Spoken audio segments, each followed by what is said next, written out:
I am not the happiest man right now, considering what happened yesterday with my match with Eddie Mullins and how that ended with ultimately my brother giving me the low blow and siding with the coward Eddie Mullins. So I am not in the best mood right now, but if you guys haven't checked that match out, go ahead. But my job for you tonight is to talk about WWE Backlash on the WWE Network. So tonight, we're going to go over everything that happened from Backlash.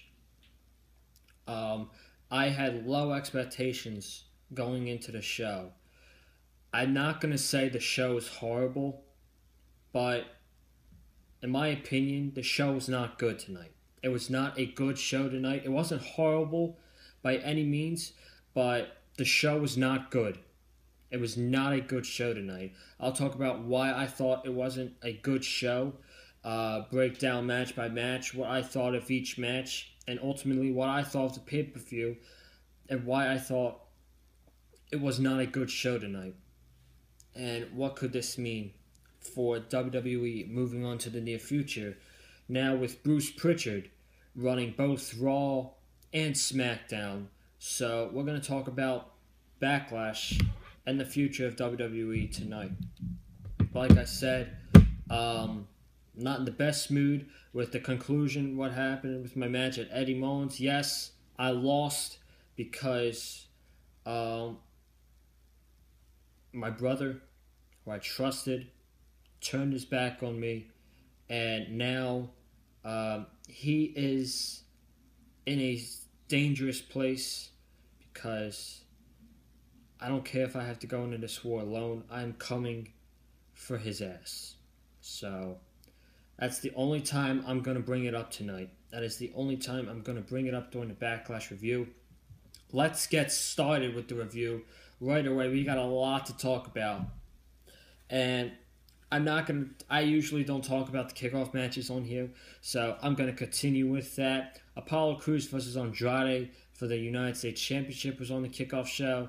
I thought the match was good for what it was, and Apollo Crews ultimately retained his championship thanks to Kevin Owens distracting Andrade by giving Angel Garza a stunner, which led to Apollo Crews retaining the United States Championship. I give Apollo Crews until Extreme Rules, until Vince McMahon and Bruce Pritchard take that championship off of him, because he's not a Vince McMahon guy. So that's that. We started the main card with Alexa Bliss and Nikki Cross versus the Iconics versus Sasha Banks and Bayley for the Women's Tag Team Championships. And this match was, I'm not going to say it was terrible. It was okay, but it was boring at points in the match. And this clearly, just like the 6-woman tag at TakeOver in Your House, this match was pre-show worthy. Apollo Crews Andrade match should have been on the main show. That match actually should have started the main show tonight, and this match should have been delted to the kickoff show. Yes, I know Sasha Banks and Bayley don't deserve to be on the kickoff show, but they're in the ring with the Iconics, who suck, and Alexa Bliss and Nikki Cross, who suck, and all four of them are pre-show worthy, while Apollo Crews and Andrade are not pre-show worthy. So this match was fine. It wasn't bad, like I said, but it also wasn't good. Like other people in the community have said, I don't know what they were watching, but for more than half the match was really boring. It got picked up good at the end. Peyton Royce hitting a crossbody to everybody on the outside of the ring. That was solid. And then Alexa Bliss doing double knees to Billie Kay. Twisted Bliss to Billie Kay, and then Sasha Banks scoops on in and rolls up Alexa Bliss, and Sasha Banks and Bayley retains the women's tag team championships, which was ultimately the correct result. You're not going to take off the titles just to put them back on Alexa Bliss and Nikki Cross. That wouldn't make no sense. And the Iconics, they don't deserve the women's tag team championships. Even though I predicted them to win, I'm glad they didn't. Now, where do Sasha and Bayley go from here with the women's tag team championships? I have no idea. I don't see them being the champions for long, but we should see what happens. We'll see what happens. We then saw Jeff Hardy.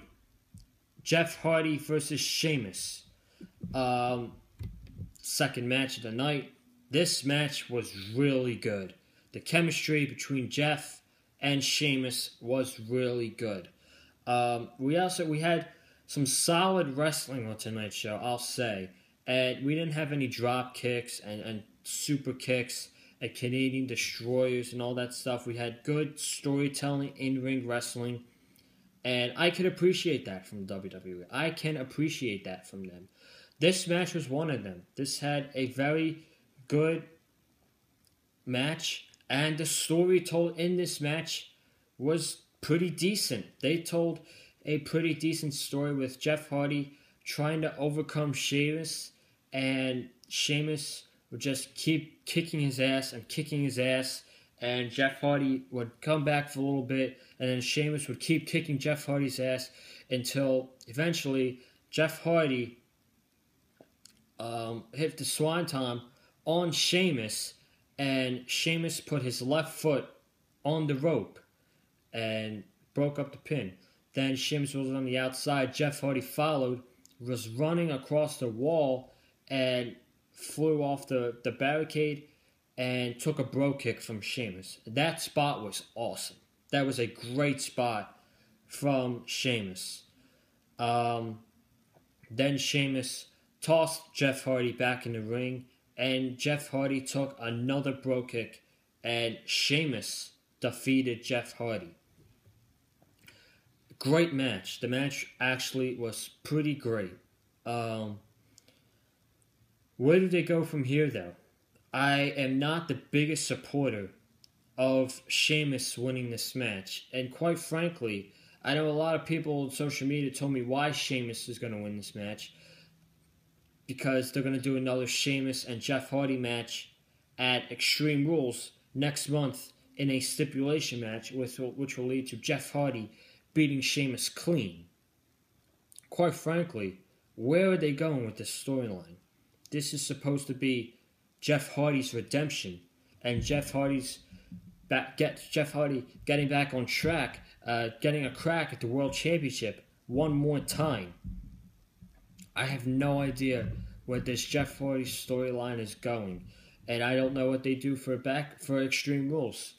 Quite frankly, I'll get to it later, but Sheamus, in my opinion, could be challenging for the Universal Championship. And I'll talk about it why once we get to the Braun Strowman match, which was by far the worst thing on the show tonight.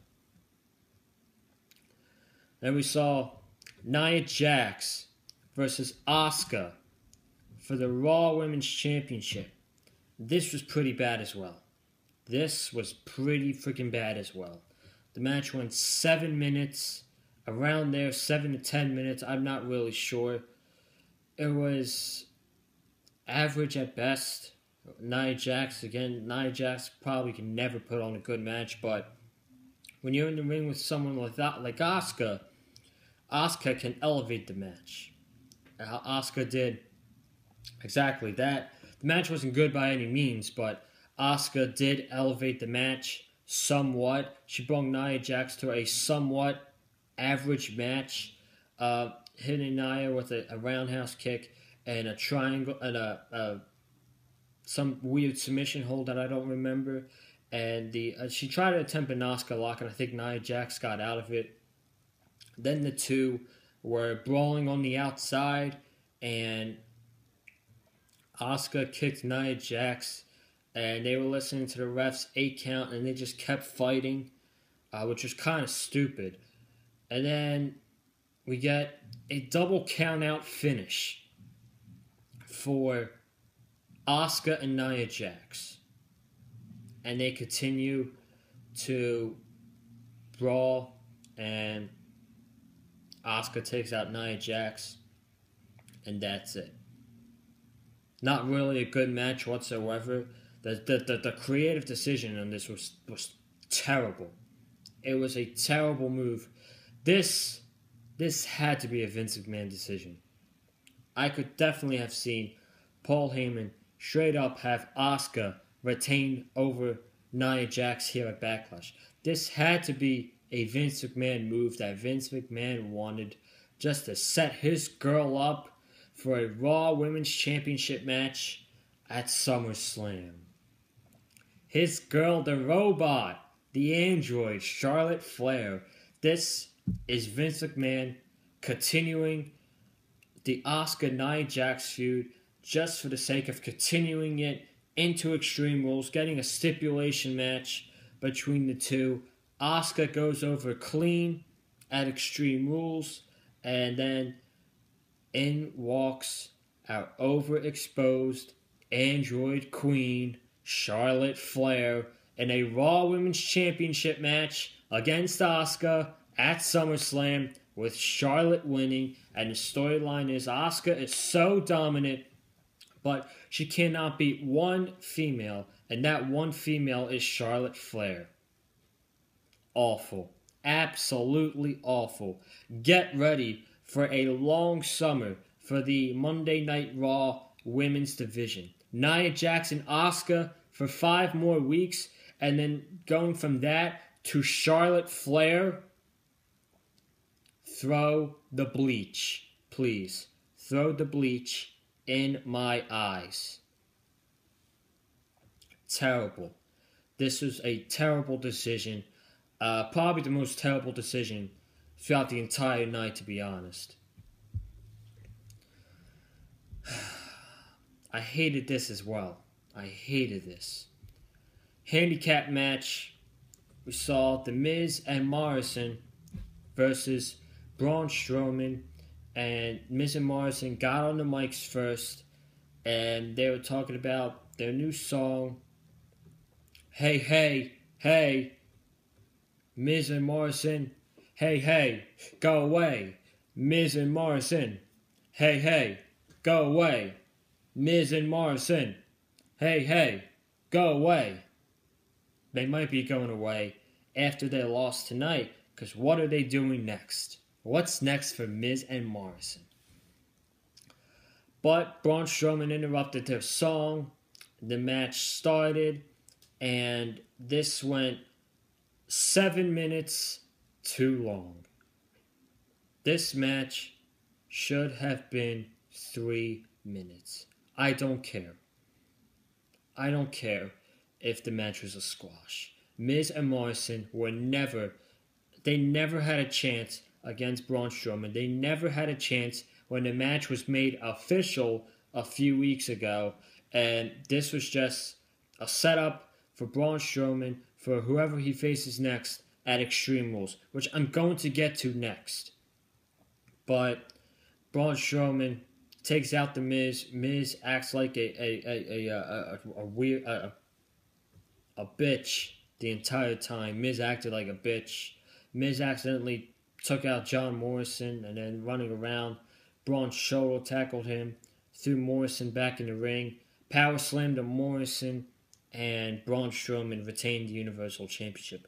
People were predicting The Fiend to come out and attack Braun Strowman to set up a match for Extreme Rules. People were predicting Otis cash-in. Maybe even some people saying Otis cash-in with Baron Corbin attacking Otis so he can't cash in. Whatever. We got none of that. We just got a straight-up terrible, and I mean terrible, handicap match for 7 minutes. This was a complete waste of time. This was a waste of time. And what's next for Braun Strowman and the Universal Championship? That joke of a Universal Championship. I cannot take that championship seriously. It hasn't been taken seriously ever since, I think, how long has it been? The Universal Championship hasn't been taken seriously ever since Hell in a Cell of last year. There you go.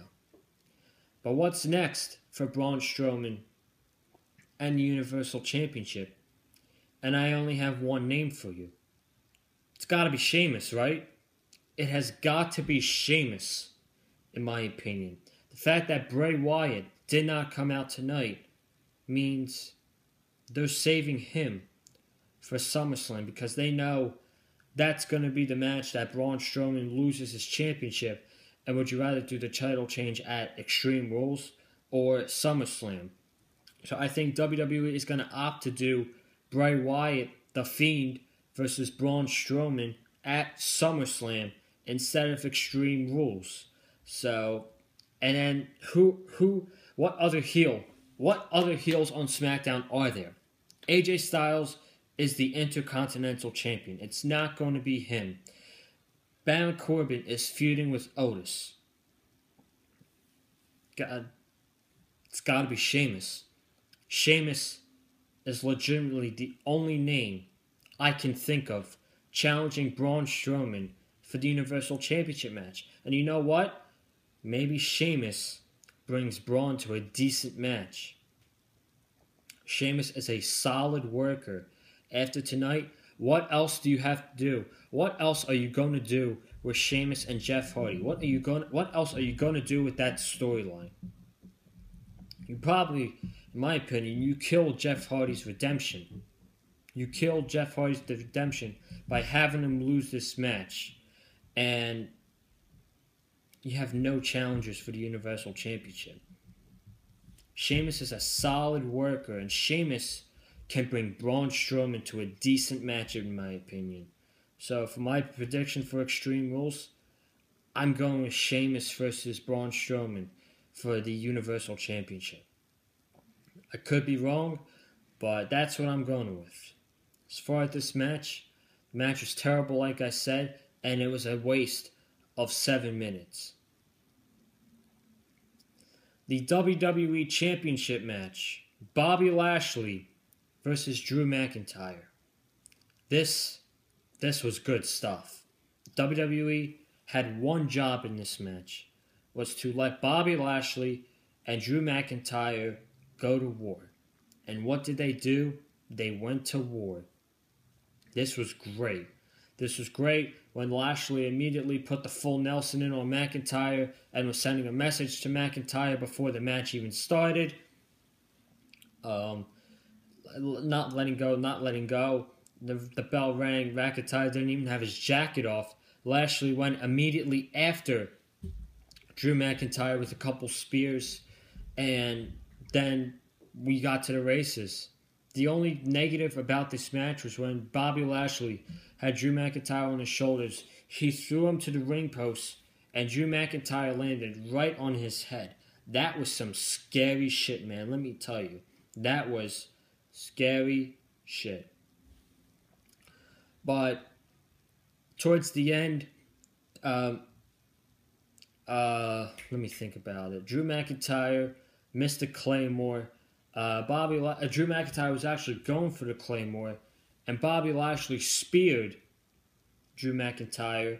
Drew McIntyre kicked out of the spear. MVP was great in this match as well. He played a great role as a manager for Bobby Lashley. Then Lana comes down. MVP turns around.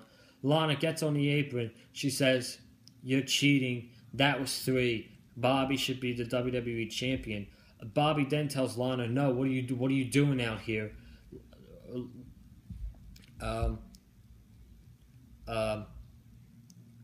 Drew throws Bobby into Lana. Bobby stops, and then Drew gives Bobby Lashley glass now kiss, knocks Lana into MVP. They both fall. Claymore by McIntyre, and McIntyre retains the WWE Championship over Bobby Lashley tonight at Backlash. This was the right result. This was definitely the right result. I'm going to get that out right now. And do not involve politics in this. Don't involve the Black Lives Matter, because that has nothing to do with the result of this match. If Bobby Lashley have won this match, it would have been a ridiculous move. It would have been bad for Monday Night Raw if Bobby Lashley was the WWE champion. Drew McIntyre, like I said, needs to be the WWE champion until we get full crowds back. Until we get full crowds back, I don't care if it's till 2021, next year's WrestleMania, Drew McIntyre needs to be the WWE champion. Drew McIntyre needs to remain a beast. Let Drew do the work that he's got to do. As for Bobby Lashley, it seems like they're breaking up him and Lana. Thank goodness. Thank goodness. Some of the worst stuff on television I've seen ever was that feud that Bobby Lashley and Lana had with Rusev in 2019. And thank goodness, this all seems to be coming to an end, and Bobby Lashley can move on. I don't know where he goes from this, but Bobby Lashley lost clean, in my opinion. I don't see Bobby Lashley getting another championship match at Drew McIntyre at whenever, the next pay-per-view. So that's that. That match was really good. Up until this point, this was the match of the night. This was the match of the night. Up until this point. Another thing that I did not understand, and I was just so confused by, was we got announced that we had a Raw Tag Team Championship match earlier today between the Viking Raiders and the Street Profits. And I don't even want to talk about this a lot because this whole segment was a joke. This was a joke. This was not even a match.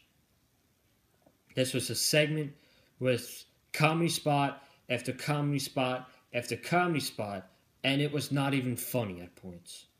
You got the Street Profits with the golf clubs and the cups, and you got Ivar with the archery sword and whatever, and the bowling ball. Ivar rolled a bowling ball into Montez Ford's nuts. Angelo Dawkins speared Ivar through glass. What else happened? They both hit each other with golf balls. They were both brawling backstage outside the Performance Center. Ivar was eating a chicken leg again. And then a group of motorcyclists pulled up, and leading the motorcycle group was Akira Tozawa. Now, why did Akira Tozawa do this? I have no idea. I can't tell you. But Street Profits and the Viking Raiders beat up his entire motorcycle group, and then Akira Tozawa was standing next to the 7-foot African that we heard who was training in NXT. 7-foot man. I don't remember his name, but maybe we get a new alliance between this man. I'm going to find out his name. Maybe we get an alliance between this man who was in NXT and Akira Tozawa. I'm pretty sure Vince saw him and he said he immediately wants him just because of his height.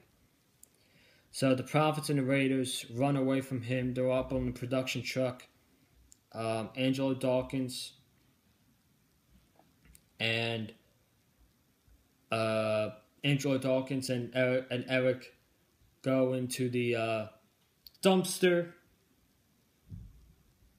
Ivar throws Montez Ford into the dumpster, and then Ivar does a swanton to all four guys in the dumpster, And the segment ends with Jessica Carr saying, the referee saying, Ivar, you're cute. Eric, not so much.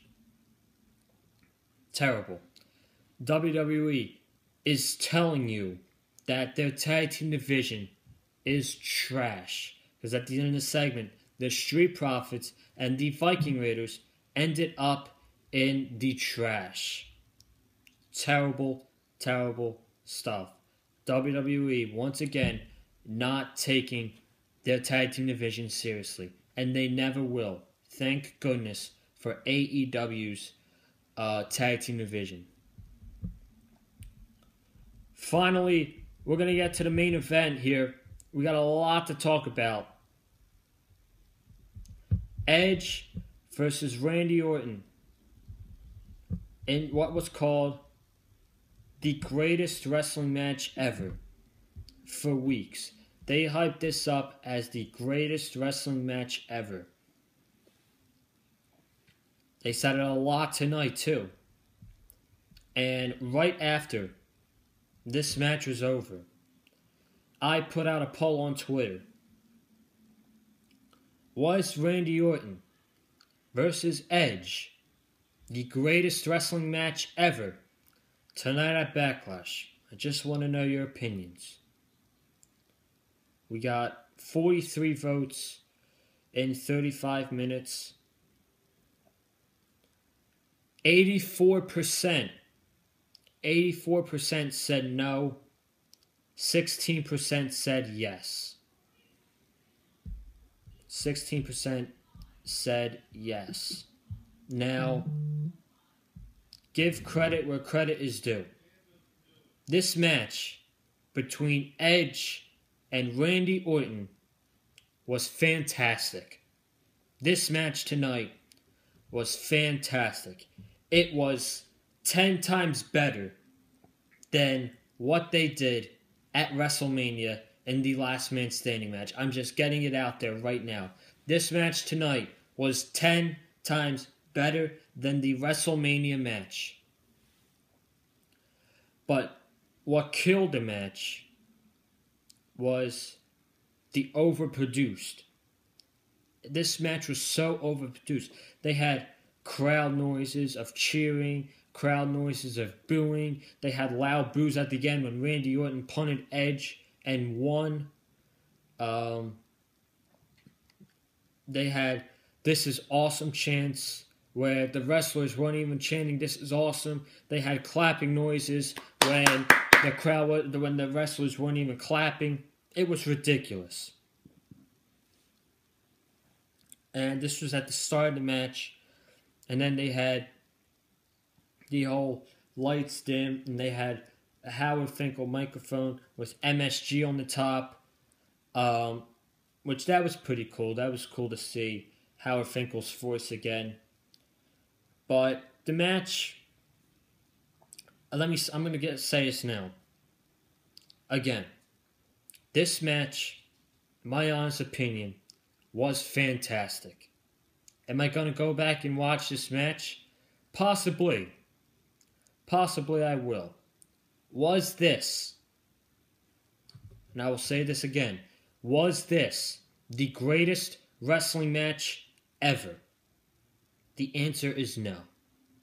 There is still a ton of great wrestling matches above this one, such as Shawn Michaels and The Undertaker of WrestleMania 25, Johnny Gargano versus Adam Cole from NXT TakeOver in New York, Johnny Gargano versus Tommaso Ciampa from NXT TakeOver Brooklyn 3 for the NXT Championship, Johnny Gargano versus Andrade Cien Almas for the NXT Championship,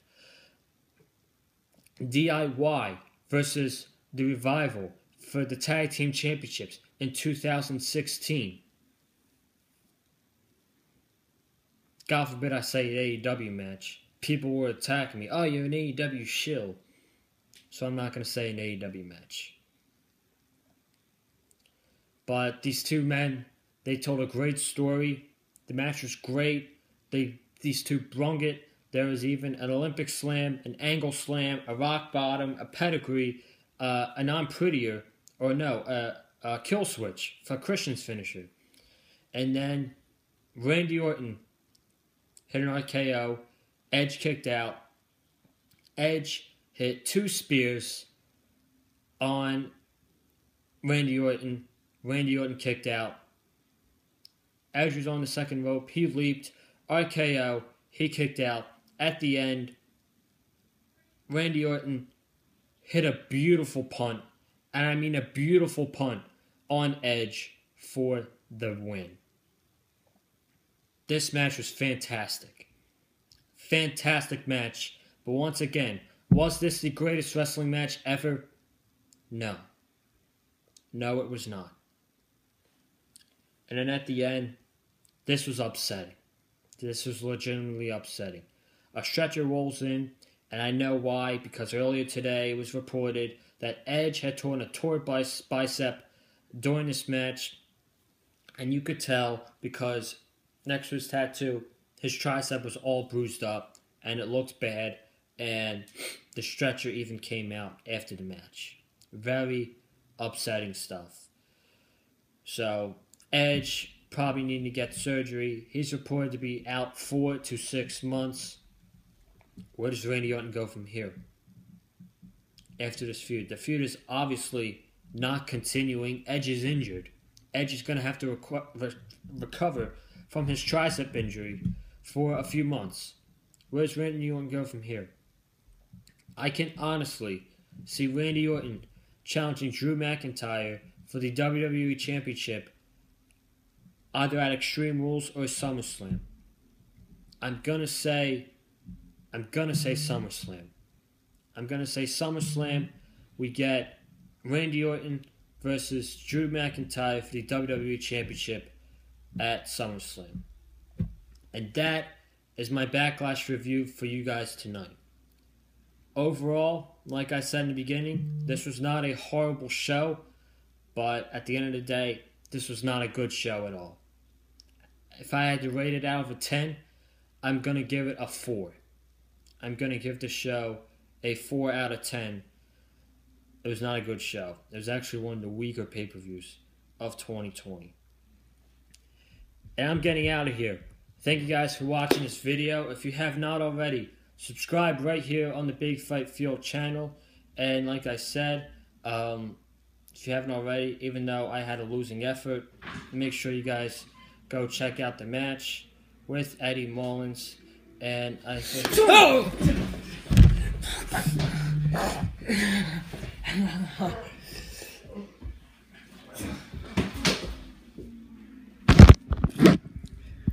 Anytime.